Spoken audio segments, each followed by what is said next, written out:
Olá pessoal, Adenilson Júnior aqui e hoje abordaremos a questão dos alimentos. Recentemente tivemos a Operação Carne Fraca da Polícia Federal, que, segundo as notícias que corriam pelas redes sociais, revelou coisas absurdas. Carnes eram misturadas com papelão, água, ácidos e assim por diante. O brasileiro, como gosta de ser ruê, começou logo com as piadas com a criação desse churrasco. Pois bem, passada a euforia, sabemos que as coisas não foram bem assim. E apesar de existirem indícios de um extenso esquema de corrupção, como a liberação de carne com salmonela pelas empresas, não houve apresentação de nenhuma prova pericial, conforme cita Tardelli. Até agora, o papelão será da Polícia Federal, que, se não exibir prova pericial, laboratorial, terá que se defender de não querer, culposa ou dolosamente, quebrar de vez o país, uma vez que ninguém deterá as ondas de desistências da carne brasileira. Em vista da repercussão que houve em relação ao que foi descoberto pela operação e dos boatos gerados, percebemos como a questão alimentar é algo sério, uma vez que o Brasil sofreu diversos embargos de importação de carne, que é um setor economicamente estratégico. E o problema não é somente econômico. Ter alimentos produzidos de qualquer maneira pode acarretar riscos sérios à saúde da população. Atenção! Nesta perspectiva, podemos relacionar a nossa postura com os alimentos com o nosso conhecimento sobre eles, e inclusive com a nossa cultura. Nesse sentido, segundo Fischler, o homem é um onívoro que se alimenta de carne, de vegetais e de imaginário. Como assim de imaginário? Bem, quer alguns exemplos? Você comeria algumas destas comidas típicas de países asiáticos? Se você não for asiático, provavelmente não. Portanto, a nossa cultura tem influência direta sobre as nossas necessidades alimentares. Assim, o que se come, com quem se come, quando, como e onde se come, as escolhas alimentares, enfim, são definidas pela cultura.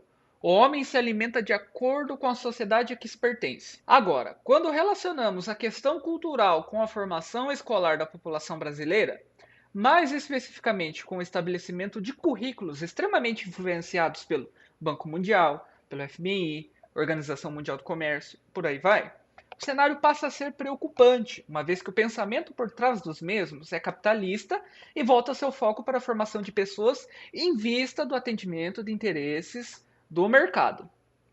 E já que envolvemos a questão do capital, vamos analisar a seguinte notícia.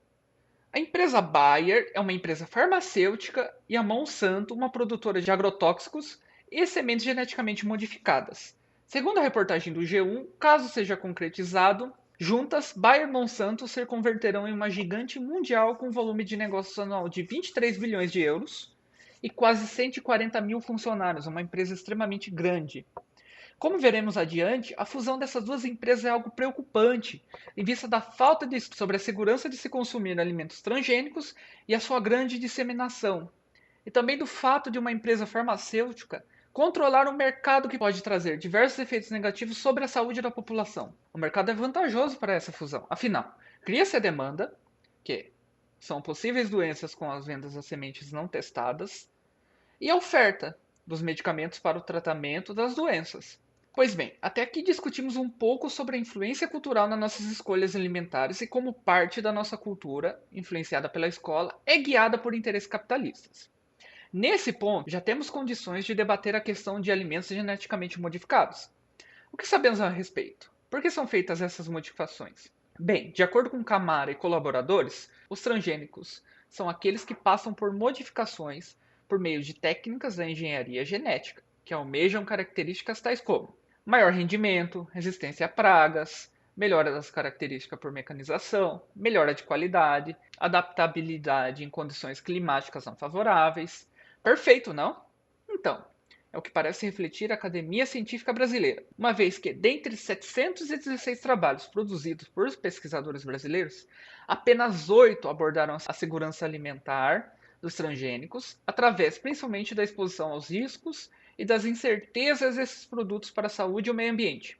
Assim, os estudos sobre os riscos dos alimentos geneticamente modificados são incipientes e ainda controversos.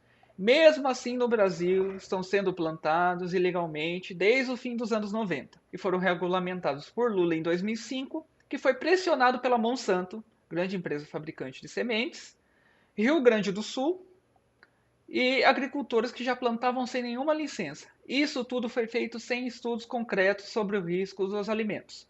Pensando nessa falta de dados, por exemplo, o plantio de milho transgênico foi proibido no México, uma vez que esse alimento também é considerado parte cultural daquele país, e a adoção de uma monocultura geneticamente modificada faria com que se perdesse parte da sua riqueza cultural, além, é claro, dos riscos associados.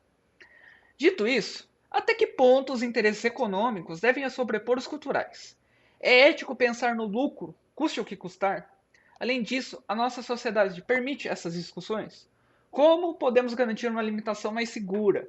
De que forma podemos controlar os interesses das grandes empresas sobre o que estudamos, consumimos e agimos? Eu sei, são perguntas complexas, mas esse canal está aqui para isso. Não se esqueça dos links na descrição e de discutir. Até a próxima!